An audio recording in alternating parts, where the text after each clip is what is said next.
राज्य में होने वाले त्रिस्तरीय पंचायत चुनाव पर हाईकोर्ट ने रोक लगा दी है। बता दें कि उत्तराखंड में त्रिस्तरीय पंचायत चुनाव को लेकर अधिसूचना तक जारी कर दी गई थी, जहां 25 जून से नामांकन प्रक्रिया होने का ऐलान कर दिया था।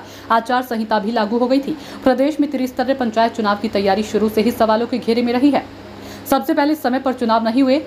जब समय निकल गया, शासन ने आरक्षण व्यवस्था से संबंधित नियमावली की अधिसूचना जारी किए बिना आरक्षण लागू कर दिया। यही वजह है कि चुनाव प्रक्रिया पर हाईकोर्ट से रोक लग गई।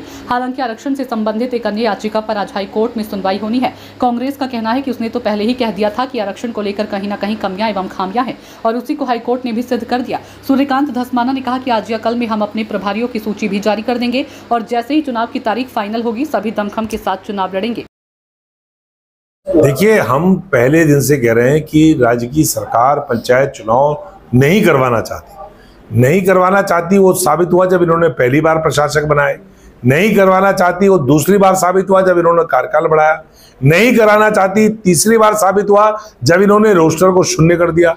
आरक्षण पूरे राज्य के अंदर schedule caste, schedule tribe, OBC, महिला, सामान्य जो आरक्षण था उसका ऐसा हलवा बनाया, ऐसा घालमेल किया कि ना तो सरकार के समझ में आ रहा, ना हाईकोर्ट के समझ में आ रहा, ना राज्य निर्वाचन आयोग के समझ में आ रहा, ना लड़ने वालों के समझ में आ रहा। ऐसी खिचड़ी बना दी उसकी। आपने पूरे चुनाव को नष्ट भ्रष्ट करने की ठानी हुई है। चुनाव आप करवाना नहीं चाहते। आप चाहते थे कि लोग कचहरी जाएं, कोर्ट जाएं, और लोग कोर्ट गए। कोर्ट में आपको लताड़ पड़ी। कल आपका जो चुनाव आपने अधिसूचना जारी की थी उसको कोर्ट ने स्टे कर दिया है। अब देखिए जब सुनवाई होगी, लेकिन राज्य की सरकार की नीयत चुनाव करवाने की नहीं है।